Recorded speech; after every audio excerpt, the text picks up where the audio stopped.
সুপ্রিয় শিক্ষার্থী, আসসালামু আলাইকুম। আশা করি তোমরা সবাই ভালো আছো। লাইট ফেয়ার স্কুলের অনলাইন ক্লাস কার্যক্রমে সবাইকে আমার আন্তরিক শুভেচ্ছা। আমি ফজলে রাব্বি আজ তোমাদের সামনে উপস্থিত হয়েছি ইংরেজি দ্বিতীয় পত্রের একটি গুরুত্বপূর্ণ আলোচনা কমপ্লিটিং সেন্টেন্স নিয়ে।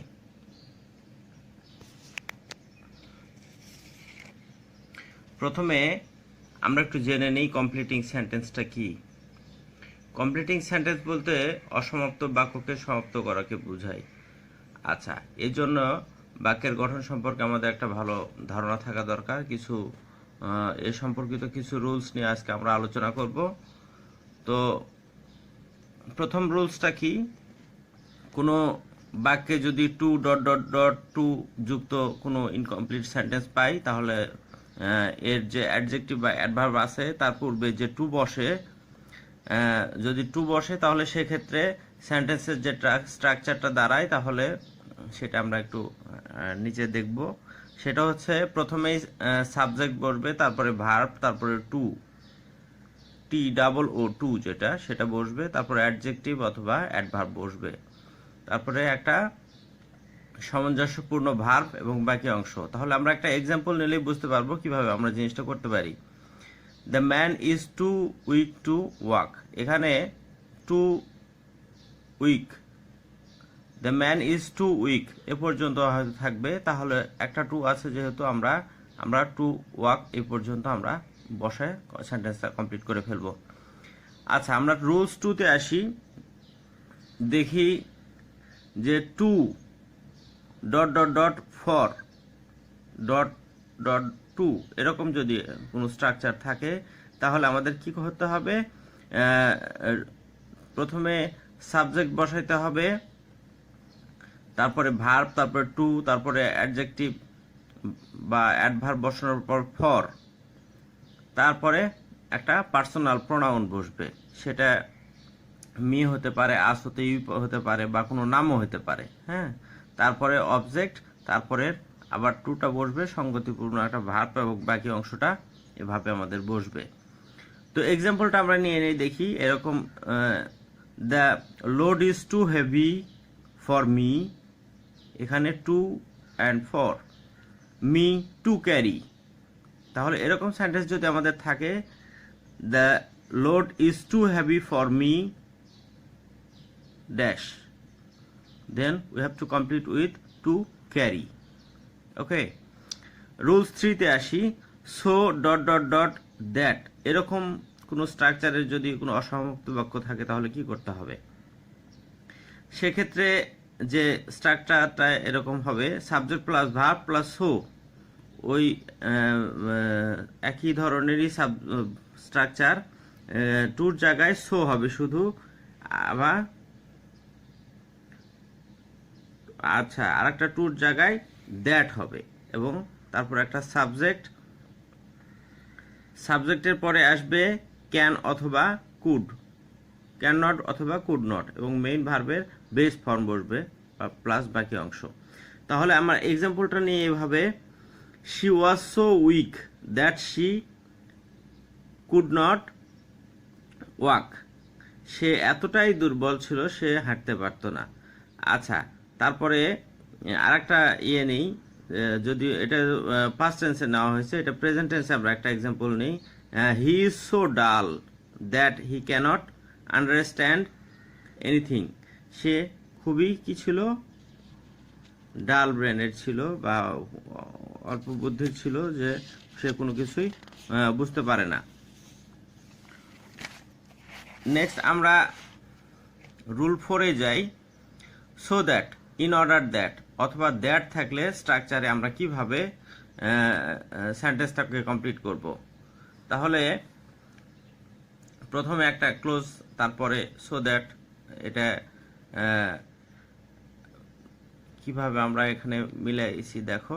প্রথমে সো দ্যাট, তারপরে অথবা ইন অর্ডার দ্যাট বা দ্যাট, তারপরে সাবজেক্ট ক্যান, কুড, মে, মাইট যেটাই হতে পারে টেন্স অনুসারে, মেইন ভার্বের বেস ফর্মটা হবে, প্লাস অবজেক্ট বা কমপ্লিমেন্ট যেটা থাকে। এক্সাম্পলটা, man it's so that in order that. মানে এখানে বোঝাচ্ছে সো দ্যাট, মানে যাতে, হ্যাঁ বোঝাচ্ছে যাতে, বা যাতে করে, এরকম একটা অর্থ বোঝাচ্ছে। ম্যান ইটস সো দ্যাট অথবা in order that he may live. Rule 5-এ আসো, দো অলদো থাকলে আমরা কি করব? যদিও বোঝাচ্ছে। দুইটি বিপরীত ধর্মী অর্থ বোঝানো বাক্যাংশকে এক বাক্যে পরিণত করা হয় এই দো অলদো দিয়ে। এটা কমপ্লেক্স সেন্টেন্সে আমরা ইউজ করে থাকি। দো হি ইজ রিচ, একটা কমা আছে দেখো, হি ইজ আ মাইজার, যদিও সে অনেক ধনী, সে একটা কৃপণ ব্যক্তি। আচ্ছা, এটা although he is a boy, he cannot do the work, can do the work of a man, যদিও সে একটা বালক, তারপরও সে একটা মানুষের কাজ করতে পারে, পূর্ণবয়স্ক মানুষের কাজ। আচ্ছা, দো অলদো থাকলে আমরা কি বুঝাই? যদিও থাকলে তা আমরা বিপরীত ধর্মী অর্থ বুঝাই। আচ্ছা, দুইটা বাক্যাংশকে এক অংশে পরিণত করি। তাহলে দো হি ইজ রিচ, এরকম যদি সেন্টেন্স থাকে তাহলে আরেকটা বাক্যাংশ আমাকে নিয়ে আসতে হবে, he is a miser. Next, rule 6, since as অর্থটা হচ্ছে যেহেতু বা কারণ, এটি দ্বারা ফলাফল বোঝাতে উভয় ক্লোজের টেন্স একই হয়।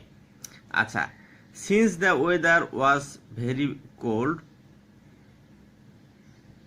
Nafisa could not attend school. এটা যেহেতু আবহাওয়াটা খুবই ঠান্ডা ছিল, সে নাফিসা সেজন্য কি স্কুলে যেতে পারে নাই। আচ্ছা, অ্যাজ হি ওয়াজ ইল, হ্যাঁ যেহেতু সে অসুস্থ ছিল, he could not attend the meeting, সে মিটিংয়ে উপস্থিত হতে পারে নাই। আচ্ছা, রুল 7-এ দেখি, ইনস্পাইট অফ, ডেসপাইট অফ, এগুলো অর্থ সত্ত্বে, এগুলো থাকলে বিপরীত অর্থবোধক সেন্টেন্স দ্বারা ইনকমপ্লিট সেন্টেন্সকে কমপ্লিট করতে হবে। আচ্ছা, in spite of his poverty he is honest, তার দারিদ্রতা সত্ত্বেও সে সৎ। Raja was punished despite his innocence, Raja was punished despite his innocence, সে নির্দোষ হওয়ার পরও সে কি পানিশমেন্ট মানে সাজা ভোগ করেছিল। আচ্ছা, ইনস্পাইট অফ সত্ত্বেও বুঝাচ্ছে এখানে আমাদের।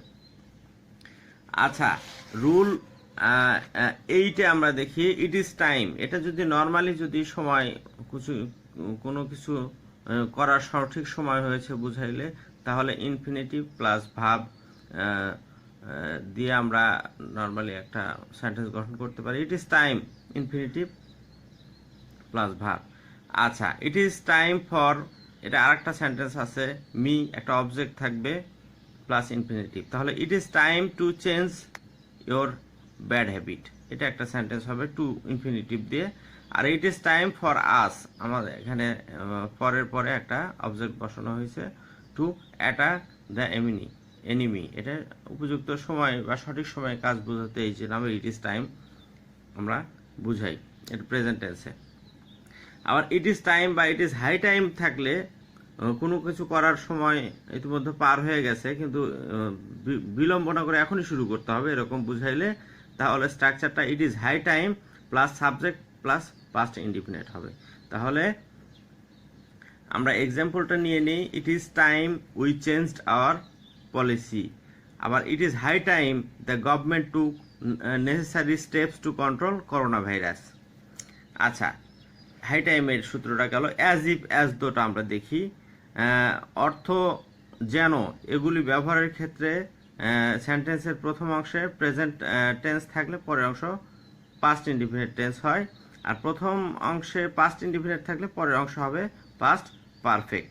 এক্সাম্পলটা দেখে নিই, he speaks as if he knew everything, সে বলছে যেন সে সবই জানে।